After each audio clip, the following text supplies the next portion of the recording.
Saludos a todos, muy buenas y bienvenidos a Madridismo al Día.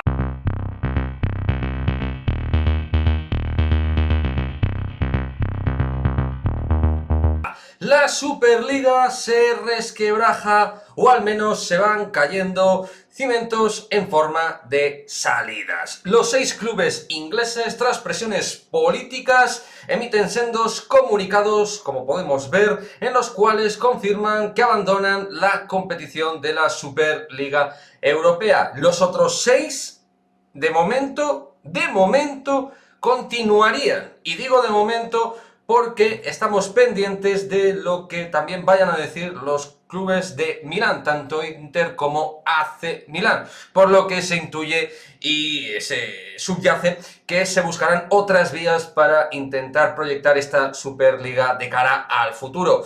De esta manera, lo que queda claro es que la FIFA y la UEFA, en teoría, ganan, pero también es posible que se pague un canon, un dinero a los grandes clubes para hacer que estos no quieran salirse de jugar las competiciones europeas UEFA de cara al futuro. Es decir, que aunque de alguna manera no se logre obviamente el objetivo primordial, que era el de hacer que se diera la Superliga, sí que estos clubes importantísimos dentro del panorama del viejo continente puedan tener algún tipo de inyección económica y algún tipo de mejoría económica en algún aspecto, de lo cual también obviamente estaremos atentos en las próximas horas. De momento ya los equipos de estado ganan, eso ya lo tenemos clarísimo y además lo tenemos más claro que nunca según lo que publica el prestigioso diario L'Équipe, donde manifiesta, como os dejo aquí, que se flexibiliza el margen de gasto, lo cual rompe más aún si cabe el fair play financiero, el cual ya era de dudosa reputación.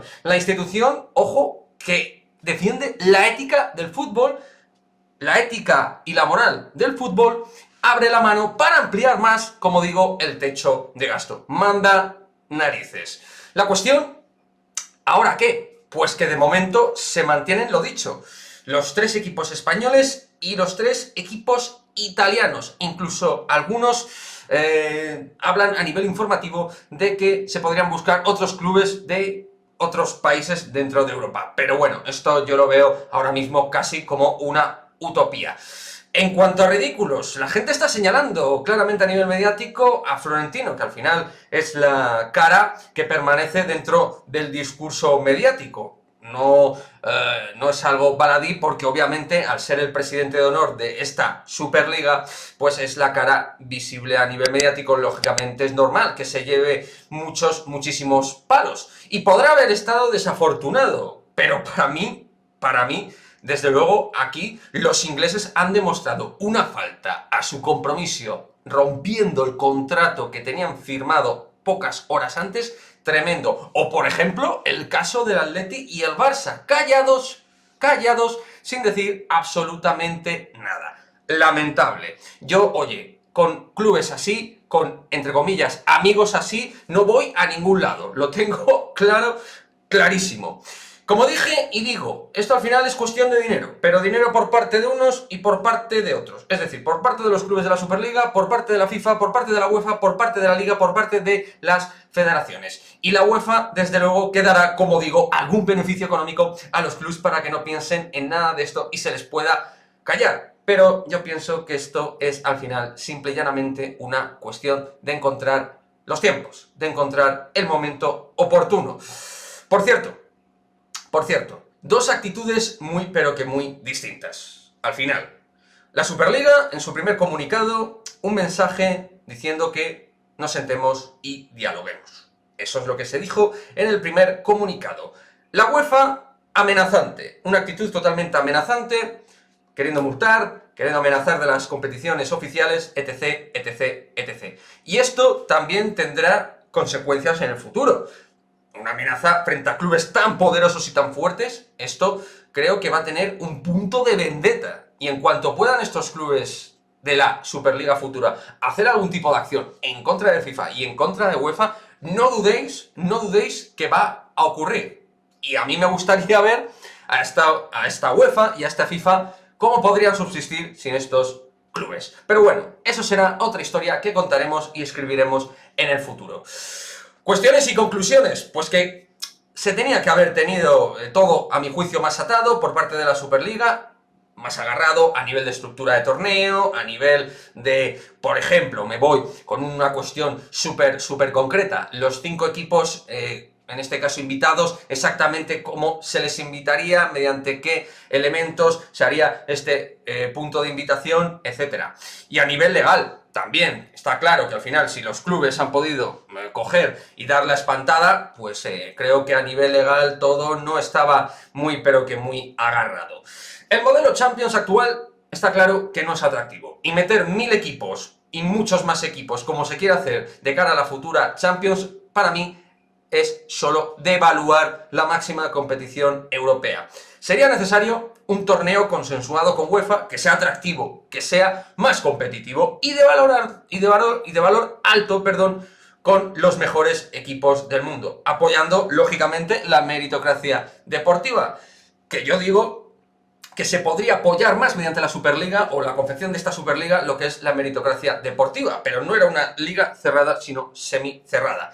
Y podría abrirse más el coto, se podría hacer. Esto es cuestión de dialogar y sentarse, que es lo que se dijo desde el principio. Matizar estas cosas sería bueno para todas las partes, incluyendo para los clubes más modestos.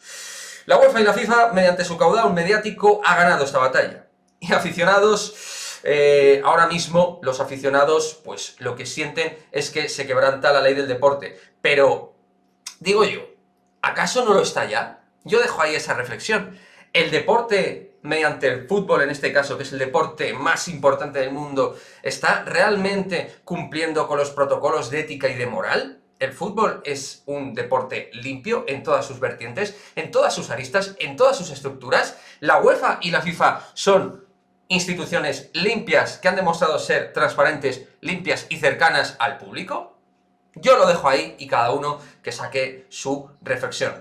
Y hay que ser realistas, estamos hablando de la supervivencia, ni más ni menos del fútbol. No digo que este sea el modelo perfecto, pero es un principio de crear un modelo más atractivo y de un modelo más competitivo y de un modelo más sostenible a nivel económico. Porque si el fútbol es una cuestión mundial, global, es entre otras cosas por el propio dinero que mueve. Y sin dinero no habría sostenibilidad ni valor mundial. Por lo que es obvio que al final, si lo que uno quiere hacer es que esto sea, pues, llevadero a nivel económico y que siga siendo el deporte rey, tiene que tener un atractivo de consumo para el público. Y también, obviamente, tiene que haber un margen de solidaridad, pero tiene que consumirse, tiene que consumirlo la gente. Y ahora mismo está claro que estamos lejos de esa conclusión. Por lo tanto, íbamos cerrando, chicos, este vídeo de conclusiones, de análisis, informativo, un poquito tocando todo lo que es la última hora de la Superliga. La batalla, de momento, la ganan Ceferín e Infantino. Pero la guerra no ha acabado.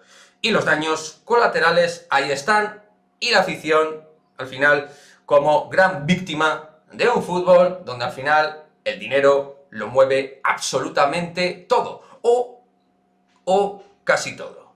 Deja tu comentario, suscríbete, nos vemos en el próximo vídeo, adiós.